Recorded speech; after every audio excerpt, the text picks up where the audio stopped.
Comprenderá que, como decano de la Universidad de Stanford, es algo que no puedo pasar por alto, Mr. Rebollo. Lo entiendo perfectamente, señor Beasley, pero de verdad, ha sido todo un accidente. Un terrible accidente. Ya. Accidente o no, coincidimos en que lo que ha sucedido ha sido terrible. Y siendo honestos, Mr. Rebollo, no podemos permitirnos como institución no tomar ninguna medida. Lo comprende, ¿verdad? Comprende la gravedad de lo sucedido. Absolutamente, Mr. Beasley, pero le prometo que no ha sido mi culpa. Lo siento, Mr. Rebollo. No me queda otra opción. Un momento. ¿Qué está pasando aquí? Lamento comunicarle que En el segundo capítulo dejamos a Julián inventando Google. una institución como Stanford no puede tolerar este comportamiento. Y en el capítulo de hoy nos preguntamos... Es una verdadera lástima porque tiene usted un gran potencial, Mr. Rebollo. Pero esto es sencillamente inadmisible. Lo siento. Está usted expulsado. ¿Cómo ha terminado siendo expulsado de Stanford? Es la gran pregunta a la que nos enfrentaremos en este capítulo. Eso tendrás que descubrirlo conmigo. Y quiero pedirte perdón, querido oyente, por introducirte en esta parte de la historia con un recurso tan poco original. Pero vamos a ser honestos. Funciona, ¿verdad? ¿O acaso no estás intrigado ahora por saber qué le sucedió a Julián para haber llegado hasta aquí?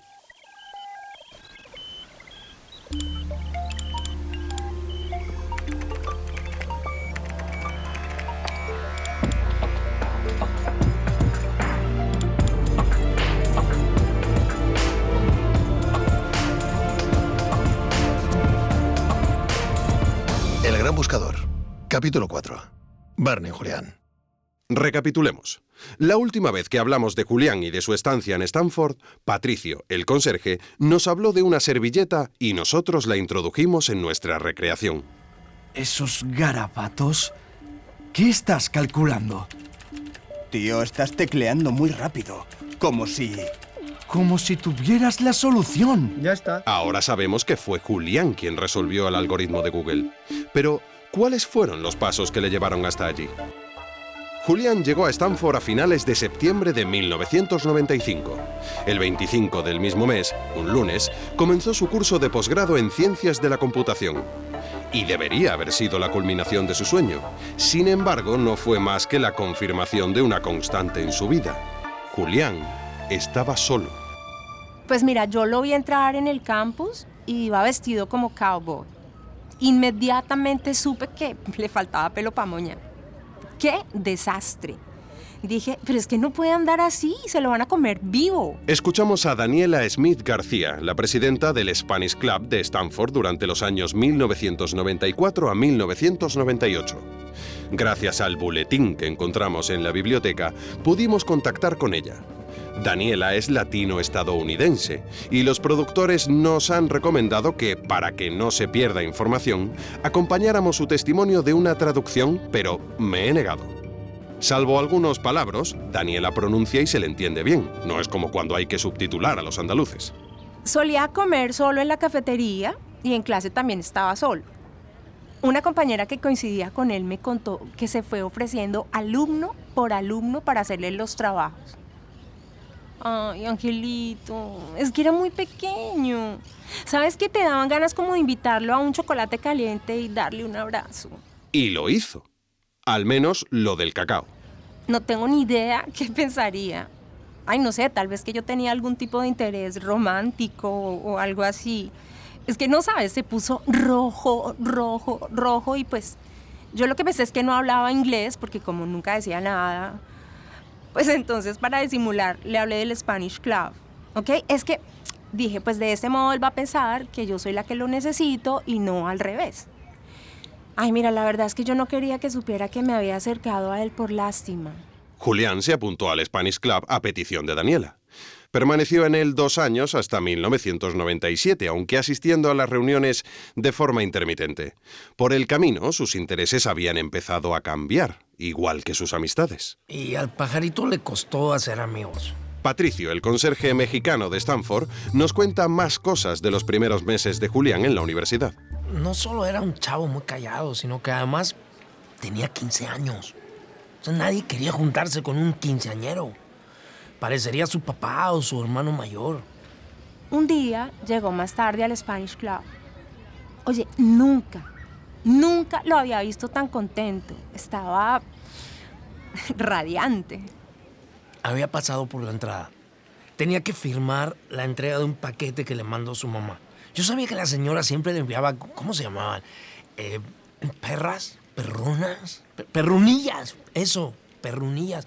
Unas galletas bien pesadas que J.R. siempre me compartía. Era buen muchacho.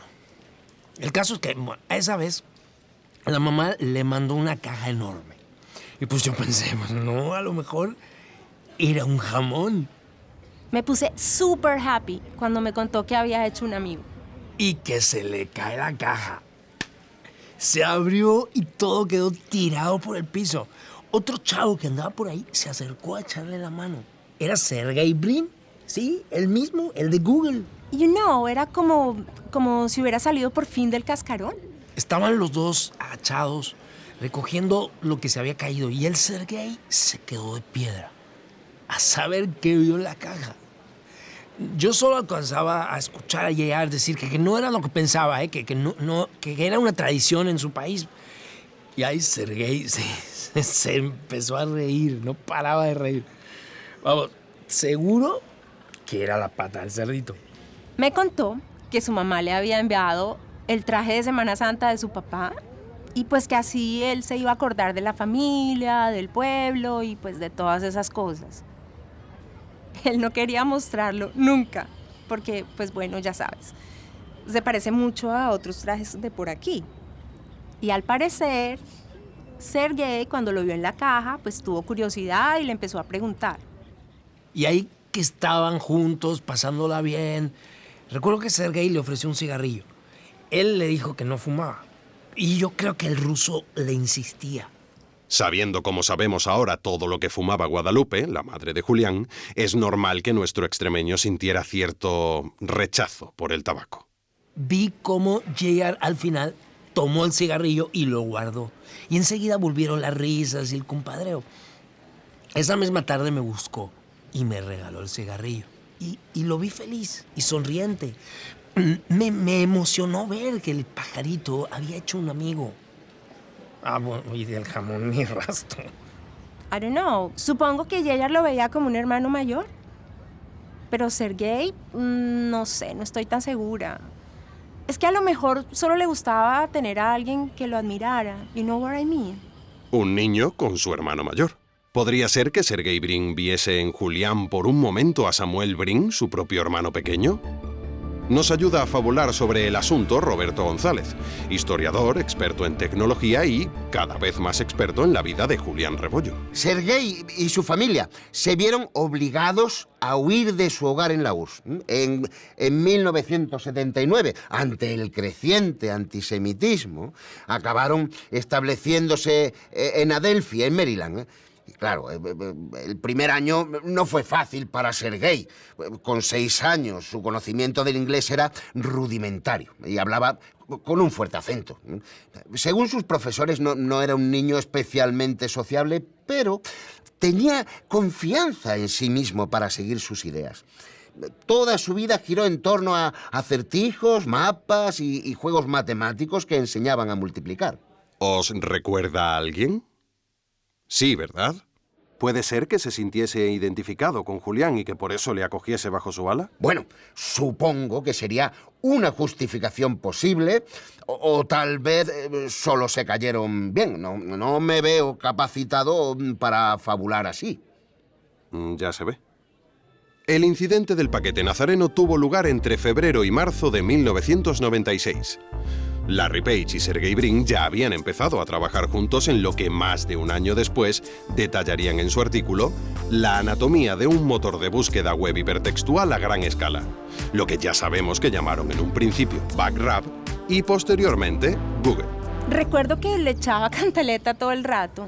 Yo le decía, y ella, ten cuidado, mira a ver si estos tipos van a resultar ser unos ladrones, pilas, pero pues no, nada, todo el día se la pasaba con esos dos culicagados. Y mira que se lo dije. Es que estos dos iban como vampiros chupando de la gente hasta que ya no les podían sacar más. Todo el mundo sabe que eso fue lo que le hicieron a Scott Hassan. Un momento. ¿Quién es Scott Hassan? Lo utilizaron y lo sustituyeron por Yeyar. Y a él, obvio, le iban a hacer lo mismo. En cuanto llegara algo mejor o no pudieran exprimirlo más, out. Sí. Scott Hassan, no suele salir mucho su nombre. En un principio se dice que en el proyecto de Google estuvo implicada una tercera persona, un programador. Julián Rebollo. Scott Hassan, pero luego lo borraron de la historia. O sea, que era algo que Larry y Sergey solían hacer. No es que lo borraran ellos. Quiero decir que a veces en estas historias de empresas... Sí, que lo hicieron desaparecer. A ver... A finales del primer trimestre de 1996 ya era habitual ver a Julián con Larry y Sergey. Mi Yeyar pasó de ser un muchacho normal y todo bien a un huevón presumido, como decimos aquí. Y todo fue por andar con esos tipos. Es que no sabes, me lo cambiaron, pero muchísimo. Él no volvió a ser el mismo. ¿Qué pasó para que cambiara así su actitud? ¿Tendría algo que celebrar? ¿Algo como haber programado un código millonario? Todo fue por el puñetero algoritmo. Está clarísimo que fue por eso.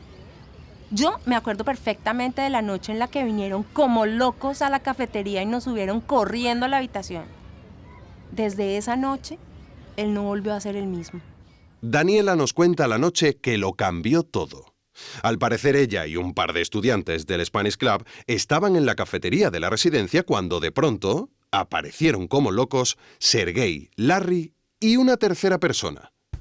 Sí, J.R. Llegaron corriendo, querían que les acompañáramos al cuarto de Sergey y pues obvio fuimos. Mira, lo primero que vimos fue a Yeyar, que parecía que, no sé, se iba a hacer pipí de la emoción. No se estaba quieto, saltaba, no paraba de tocar la torre del ordenador ese de colorines que habían hecho con Legos. Y una pieza de tente. Todo el mundo estaba en esa habitación, incluso el decano de ingeniería, Hennessy. John Hennessy, ¿sí? Hennessy sí. No, que sí. Que el decano de ingeniería era John Hennessy, sí. Que es correcto, que sí. Esto demuestra lo bien documentado que está el podcast. Dado que, si recuerdas, querido oyente, Daniela está confirmando algo que ya contamos en el capítulo 2. Y nos mostraron su juguete. Gerard Casper. Lo buscaron y el buscador dio como resultado al rector, no al fantasma de dibujos animados. Anyway, la gente se volvió loca. Yo no sé si porque realmente se estaban dando cuenta de lo que estaba pasando o porque Sergey y Larry no paraban de gritar que tocaba celebrarlo.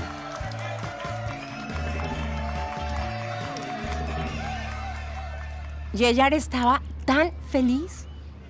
Mira, estaba tratando de hablar de vez en cuando, no sé, como poniéndose a animar a todo el mundo, sacar pecho.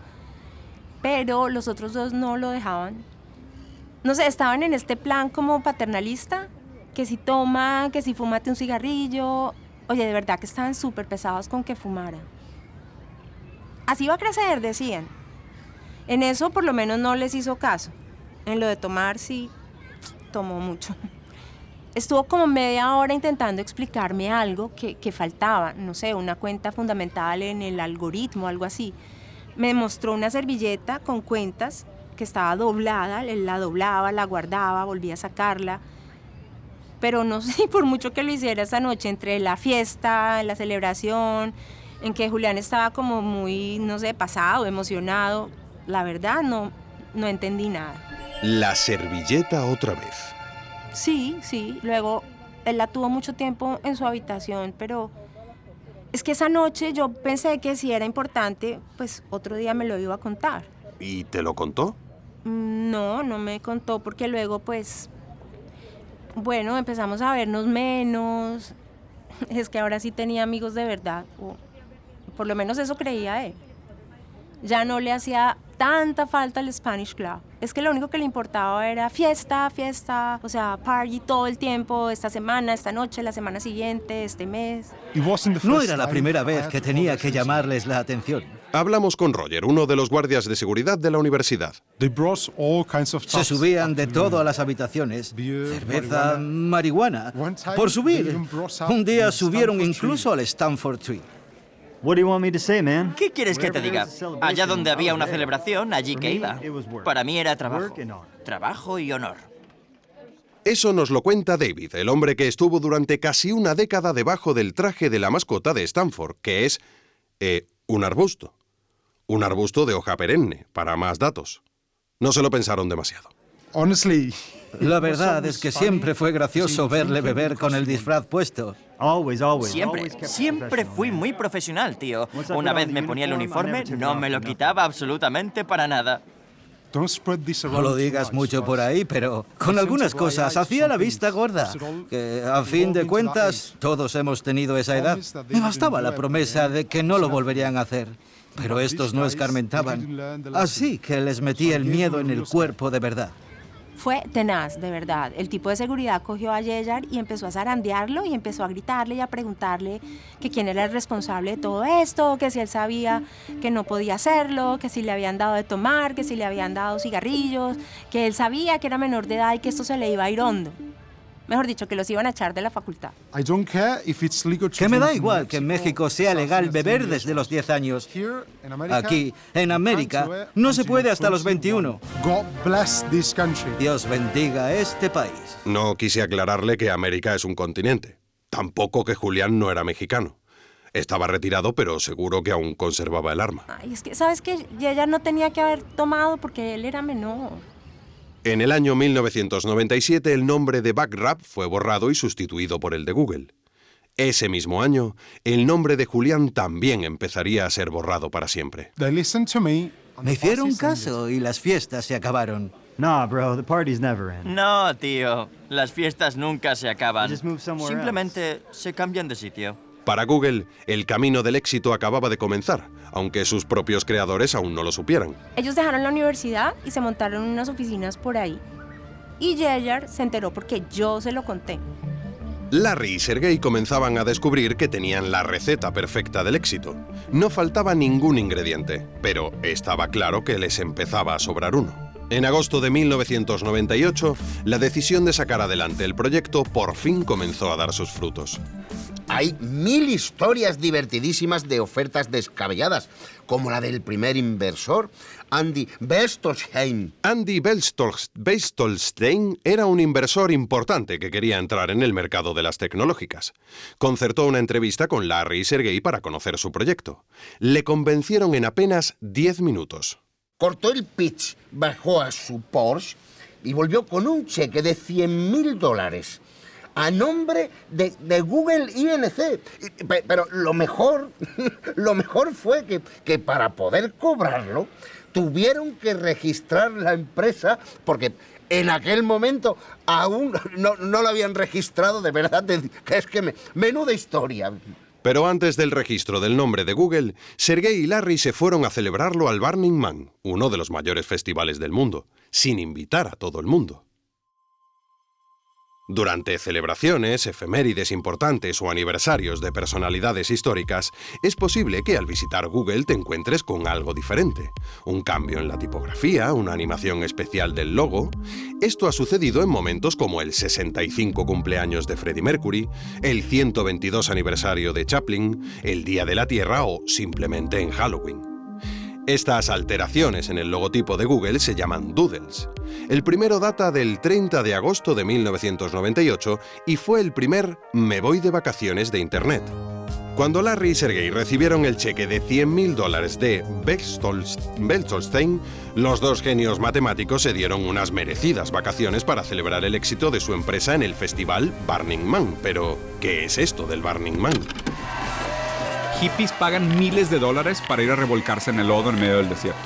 A este festival, que es así como un encuentro anual de subnormales que se da en Burning Man, en medio de la nada, Escuchábamos el corte de un vídeo del youtuber Diego Ruzzarín, pero la organización del festival prefiere definirlo más como un ecosistema global de artistas, creadores y organizadores comunitarios que crean arte, eventos e iniciativas locales en todo el mundo de manera colaborativa. El Burning Man tiene una duración de 7 días. Se hace en el desierto de Nevada, en Estados Unidos, y tiene un planteamiento totalmente filosófico. Ellos plantean la posibilidad de crear una sociedad durante esa semana que sea totalmente libre. Y el último día queman un muñeco de gran altura, de ahí el nombre, Burning Man, para purificarse y renovar energías. Sergei y Larry ya eran amigos, pero después de esa semana en el festival, del 31 de agosto al 7 de septiembre de 1998, fueron familia. Y en esa familia no había cabida para ningún hermano pequeño. En cuanto volvieron a Stanford, registraron la empresa. Y si visitamos los archivos del Business Register, como se conoce allí al registro mercantil, encontraremos 2 nombres, Sergey Brin y Larry Page. Ni uno más. Ni rastro de Julián Rebollo. La puerta del garaje se había cerrado por completo para él. ¿Cuándo ese triángulo equilátero, en apariencia perfecto, se rompió por eliminar al cateto? No sabes, Yeyar se la pasó llorando todos esos días. Ay, pobrecito. En serio, estuve a punto de decirle te lo dije. Pero no, preferí quedarme callada. Imagínate, primero lo del garaje, lejos de Stanford, sin decírselo. Luego lo de los inversores a sus espaldas. Después lo del festival sin decirle nada. Y que se enteró fue cuando fue a enredar los servidores y vio el doodle. Empezaron con Casper y acabaron haciéndole ghosting. Pero después de todo, ¿en serio? Ok, después de haber cortado relaciones sin decirle nada, de que actuaran como si nunca hubiera estado allí, no sé, toda esa mierda que hicieron. Yo creo que ella no merecía eso. Él era solo un niño. Solo, traicionado, abandonado, dolido. ¿Son motivos suficientes para convertirse en un criminal, tal y como hemos oído señalar al decano? ¿Qué le llevó a arriesgar y perder su mayor sueño, estar en la Universidad de Stanford? ¿Qué pasó? ¿Cómo acabó Julián expulsado? Lo cierto es que no hay una única respuesta. Aunque difieran, todas las versiones coinciden en un elemento. Aquella noche, Julián se convirtió literalmente en el Burning Man. A young man has set himself on fire at Stanford University. Breaking news. The fire at the Stanford University has been extinguished. A young man is believed to have started the blaze with hidden motives. Conocemos primero la versión que vivió Daniela. Estuvo cerca la noche en la que, según ella, Julián se liberó del dolor de ser repudiado por sus compañeros de proyecto. Yo me acuerdo que iba caminando y de pronto empecé a ver mucho humo salir por la ventana y obviamente me asusté y empecé a llamarlo. Yeyar, ¿qué haces? ¿Estás bien? ¿Qué pasa? Y no sé, como desde adentro de la habitación empecé a oír como Burn it all! Free myself! It's over! Let me go! Yo no entendía nada de lo que estaba pasando. Lo que sí recuerdo perfectamente es que me pareció muy raro porque él siempre me hablaba en español. Roger, el guardia de seguridad que estuvo aquella noche en la residencia, lo vivió de otra manera. Yo estaba descansado, tranquilo, y empecé a sentir el olor. Así que antes de llamar a los bomberos, acudí a hacer una inspección ocular. Entonces es cuando vi en los pasillos una figura, así pálida, vestida de blanco, con una túnica y los ojos recortados era como un fantasma. Pero no lo sé. Había mucho humo. Como tantas otras noches, David ese día se encontraba bajo el disfraz del Stanford Tree, la mascota, celebrando algo, quizás simplemente que eran jóvenes, como hacían casi todas las noches. David también recuerda la aparición de Julián perfectamente. No. Ese tío era escoria y me alegro de que lo expulsaran. Un jodido racista de mierda. Antes, a la hora de presentar a David, no hemos dicho algo que tal vez sea importante señalar para nuestros oyentes. Bueno, no importante para ellos porque no es importante, pero sí para la historia porque puede añadir matices al testimonio del testigo. El testigo David, que es una bellísima persona, pero también es una persona de color, que no es malo en sí ni bueno. No es malo ni bueno, porque no hay que fijarse en los colores. Yo no me fijo. En las personas. En las personas sí, porque somos todos iguales. En definitiva, ni racismo ni inracismo. Igualdad. Yo ese día estaba en el turno de mañana. No vi nada del famoso incendio. Pero aquella mañana, el pajarito, JR vino a pedirme explicaciones por una servilleta. Unos días antes ordené su cuarto, saqué la basura. Creo que ni se enteró que el cuarto ahora estaba limpio, pero aquella mañana que se había tirado una servilleta. Que si era la prueba de aquella noche. No sé, estaba como obsesionado con la servilleta. Nunca lo había visto así. No tengo idea qué pasó en esa habitación. Creo que todo fue intencionado. Iba por los hermanos. El tipo iba con un disfraz de fantasma. Algo tuvieron que hacer. Todos los botes con papeles de la planta aparecieron en su cuarto. Estaba claro que esa noche me quería a mí. Llevaba el uniforme. Fue extraño. Él siempre me hablaba en español. ¿Papeleras? ¿Un fantasma? ¿Un disfraz? ¿Un uniforme? Y lo más importante, ¿había alguien con él esa noche?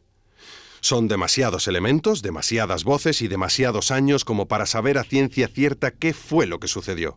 Sin embargo, con la información que sí tenemos contrastada, tenemos los indicios suficientes como para saber qué es lo más probable que sucediera aquel día que cambiaría la vida de Julián para siempre.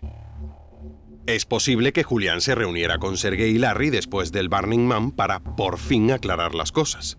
Igual que es posible que Sergei y Larry, sabiendo que no iba a cesar en su empeño, aceptasen esa cita para librarse de él de una vez por todas. Para cubrirse las espaldas ante otro rechazo, esa mañana, Julián pidió a Patricio la servilleta en la que garabateó la fórmula del PageRank. Una servilleta. Estaba obsesionado con la servilleta. Como Patricio no pudo dársela, llevó a su habitación todas las papeleras de su planta y buscó compulsivamente la servilleta, su salvoconducto. Pero no la encontró, y Sergei y Larry acudieron a la cita probablemente para romperle el corazón. Yo creo que ella no merecía eso. Él era solo un niño. Después de varias cervezas, la conversación llegó seguro al Burning Man. Hablarían del fuego, de las revelaciones, de lo purificador que fue, de lo que les hermanó. Y más temprano que tarde, Sergei y Larry le acabaron diciendo que no formaba parte de Google, que no pertenecía a ese lugar, que ese no era su sitio, que ya tendría otras oportunidades, que solo era un crío. Le dio un enorme trago a la cerveza. Se la bebió de una vez. Sergei y Larry vitorearon y jalearon la hazaña. Entonces, nuestro genio le quitó un cigarrillo a Sergei y se lo encendió. Estaban en este plan como paternalista, que si toma, que si fúmate un cigarrillo. Oye, de verdad que estaban súper pesados con que fumaran. Entre toses, risas y cerveza, Julián pensó que siendo el niño que hace cosas de mayores o el hermano pequeño al que jalear las hazañas, podría ganarse de nuevo a Larry y Sergei. Así que continuó con su show. Me contó que su mamá le había enviado el traje de Semana Santa de su papá. Sacó el traje de nazareno del cautivo de los santos de Maimona, dejó su cigarro sobre la mesilla, rodeada de papeleras, y comenzó a ponerse la prenda mientras Sergei le animaba y le preparaba a Larry para un espectáculo desternillante. Que no era lo que pensaba, que era una tradición en su país. Y ahí Sergei se empezó a reír, no paraba de reír. Cuando nuestro extremeño estaba terminando de ponerse el capirote, el cigarrillo de la mesilla prendió una de las papeleras. Y, lejos de asustarse, JR comenzó a bailar de forma chamánica y a gritar. This is our Burning Man, brothers. Our purifying fire. We are family. I am your Burning Man. Al principio, Larry y Sergei no podían parar de reír. Reían y con el líquido de los botellines de cerveza intentaban sin mucho empeño apagar el fuego. Pero era inútil, el fuego se hizo más y más grande y el humo empezó a salir por la ventana. empecé a ver mucho humo salir por la ventana y obviamente me asusté y empecé a llamarlo. Yeyar, ¿qué haces? ¿Estás bien? ¿Qué pasa? Los dos de Google comenzaron a asustarse y, habiendo abandonado tantas veces a Julián, esta vez tampoco les costó hacerlo. Le dejaron allí, rodeado de humo y fuego, mientras gritaba sus nombres. Ya no había marcha atrás. Ni siquiera sus lágrimas podrían apagar el incendio. Andando torpemente debido al humo y a la poca visión que le otorgaban los dos agujeros del capirote, salió de la habitación como pudo. Vi en los pasillos una figura. Era como un fantasma. Mientras Roger fue a llamar a los bomberos, les dijo a los alumnos que estaban de fiesta en aquella planta que abandonaran el edificio, pero nadie le hizo caso. No, tío. Las fiestas nunca se acaban. Simplemente se cambian de sitio. A pesar de que no podía distinguir nada, Julián salió a correr. Quizás no por el instinto de supervivencia, sino por intentar huir de la nueva traición de los que creía sus amigos.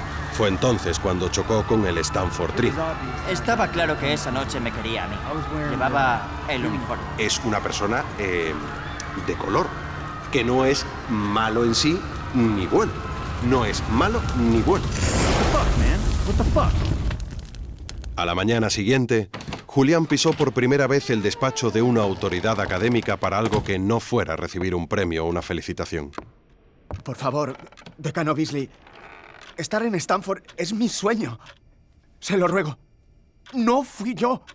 O sea, sí fui yo, pero solo quería pertenecer a... Lamento comunicarle que una institución como Stanford no puede tolerar este comportamiento. Es una verdadera lástima porque tiene usted un gran potencial, Mr. Rebollo. Pero esto es sencillamente inadmisible. Lo siento. Está usted expulsado. Y las puertas de Stanford se cerraron para siempre. El sueño de Julián Rebollo había terminado, pero no sin antes convertirse en una pesadilla en la que sus supuestos amigos volvían a traicionarle. Tal vez, cuando despertase del todo, fuese el momento de buscar otras cosas con las que soñar. Puede que con la venganza. El Gran Buscador. Una producción de Cómicos Crónicos Producciones y el Ministerio de Cultura. Con la colaboración de RN Audio.